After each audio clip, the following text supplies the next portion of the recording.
You ever have one of those moments where your whole body shakes, not from fear but from rage so raw it feels like your blood is boiling? That was me the day my disabled daughter came home in tears, trembling, her little hand clutching mine as she whispered about what the neighbor had done to her. You could say I'd seen some dark things in my career as a deputy commissioner, but nothing, and I mean nothing, prepared me for the sight of my child describing how a grown woman, a so-called respectable homeowner association board member, had actually put her hands on her. And not just that. She'd used pliers, of all things. Pliers. On a kid who could barely stand up for herself. If you think that sounds insane, buckle up because this story isn't just about a petty HOA Karen. It's about the day she learned the kind of mistake you never recover from. The kind of mistake where revenge doesn't just come knocking, it breaks the damn door down. I live in a quiet suburban neighborhood, or at least it was supposed to be quiet. I moved here because the streets seemed safe, the yards were clean, and the community boasted about how family-friendly it was. My daughter, Emily, is 12 years old, and she was born with a neurological condition that makes her mobility limited. She walks with leg braces and sometimes needs her wheelchair, but her spirit, unbreakable. She loves painting on our porch, waving to the neighbors, talking to the mailman. She's sunshine in human form. The problem is, not everyone in this so-called perfect neighborhood appreciated that sunshine. Enter Karen. No. Really? Her name is actually Karen. Mid-50s. Bleach blonde hair that looked like it fought a losing battle with a bottle of peroxide. Oversized sunglasses even when it was raining. And the permanent scowl of someone who thought the world owed her a red carpet. Karen was the self-appointed queen of the HOA. If a blade of grass dared to grow higher than regulation height, Karen would leave a nasty letter in your mailbox. If a kid left their bike out overnight, Karen was on the warpath. She thrived on control. She craved conflict. And worst of all, she despised my daughter. From the very beginning, Karen complained that Emily's wheelchair scratched the sidewalks. She once marched up to my porch and told me my daughter's wheelchair ramp was bringing down property values. Imagine the audacity. To look a father in the eyes and act like my daughter's existence was an inconvenience to her suburban fantasy. I swallowed my anger at first, telling myself it wasn't worth the fight. I dealt with worse. But then things escalated. It started with little things, snide comments, disapproving stares. One day Emily told me Karen had yelled at her for drawing too loudly on the porch. Another day Karen told her to stop parking her wheelchair on the sidewalk, as if Emily had a choice. But nothing compared to what happened the afternoon of the Pliers. It was a Saturday. I was in the garage fixing a shelf when I heard Emily cry out. That sound, it was sharp, panicked, and it sliced through me like a knife. I dropped everything and ran outside. Emily was standing at the edge of the yard, tears streaking her face, her braces slightly bent out of place. And standing over her, clutching a pair of rusted pliers like she was some kind of deranged handyman, was Karen. You can't just put your little contraptions all over the neighborhood. Karen barked, her voice shrill enough to make dogs howl. These things are dangerous, unsightly. I told you, take them off or I will. She had actually grabbed my daughter's leg brace and tried to forcefully pry part of it open with the pliers. Emily's little body shook as she cried, "Daddy, she hurt me!" For a moment, I couldn't breathe.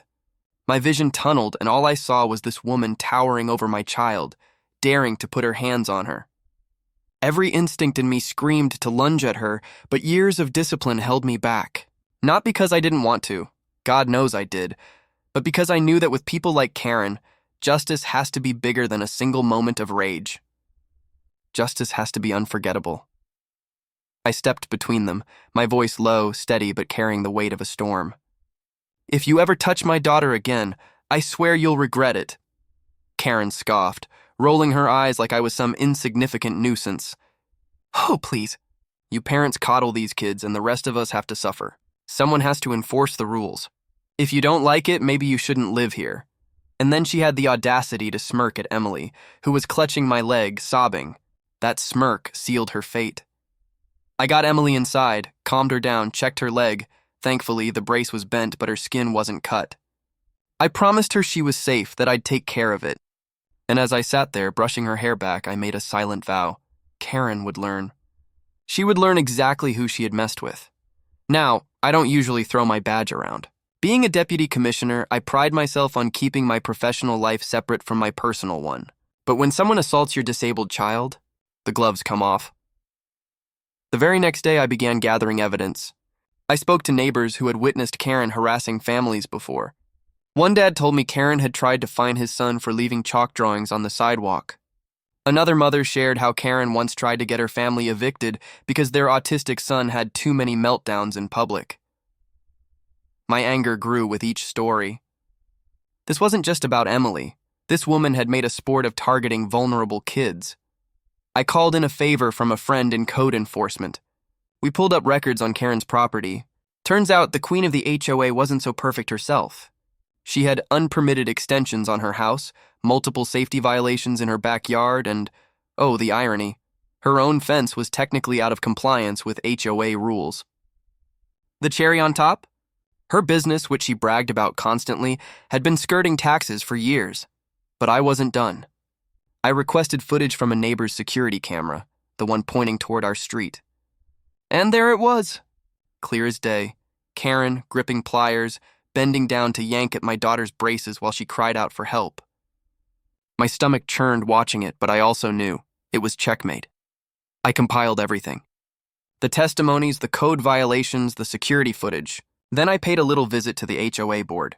I walked into their meeting unannounced, folder in hand. Karen was sitting there smug as ever, acting like she ran the place. "Mr. Commissioner," one of the board members stammered, "surprised to see me. I didn't waste time." I opened the folder, slid the photos and documents across the table, and then played the footage on my phone. The room went silent, except for Emily's faint cries echoing through the recording. Karen's face drained of color. "This," I said, my voice calm but cutting, "is assault on a minor. My disabled daughter. And these," I tapped the stack of papers, "are just a fraction of the illegal activities this woman has been hiding while parading around as your enforcer." Karen sputtered. That's taken out of context." "Out of context?" I snapped. "You tried to tear metal off a little girl's medical equipment with pliers. What context justifies that?" The board members shifted uncomfortably. Some looked angry, others ashamed. I leaned in. "You can either remove her from this board immediately and cooperate with the investigation, or I will personally ensure this entire HOA is dragged through the courts. Your choice."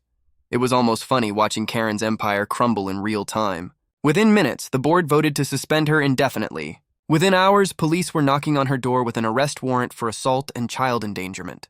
And within days, the community she lorded over turned on her completely. But I wasn't finished. With my connections, I ensured every one of her code violations was enforced to the maximum. Her fines stacked up like a mountain. Her illegal business dealings caught the attention of the IRS. The perfect suburban queen? She was now drowning in legal hell. The best part? Watching her move out. She couldn't face the neighbors anymore, not after everyone saw her for who she really was. That moving truck in front of her house was sweeter than any apology she could have ever offered. As for Emily, she healed. Not just physically, but emotionally. When I told her Karen was gone for good, her smile came back. She went back to painting on the porch, waving to the mailman, being her bright, unstoppable self. And me? I learned something that day. Sometimes patience isn't weakness. Sometimes holding back your immediate rage gives you the space to deliver justice so thorough it echoes. Karen thought she was untouchable because she had a title, a clipboard, and a loud mouth. But the truth is, bullies like her always fall hardest when the people they underestimate decide enough is enough. So the next time you see someone messing with the vulnerable, remember this story. Justice might take time, but when it lands hard. And if you've ever had someone try to walk all over you or your family, hit that like button. Subscribe for more stories where karma doesn't just knock, it kicks the door down. And tell me in the comments, what's the most satisfying revenge you've ever seen?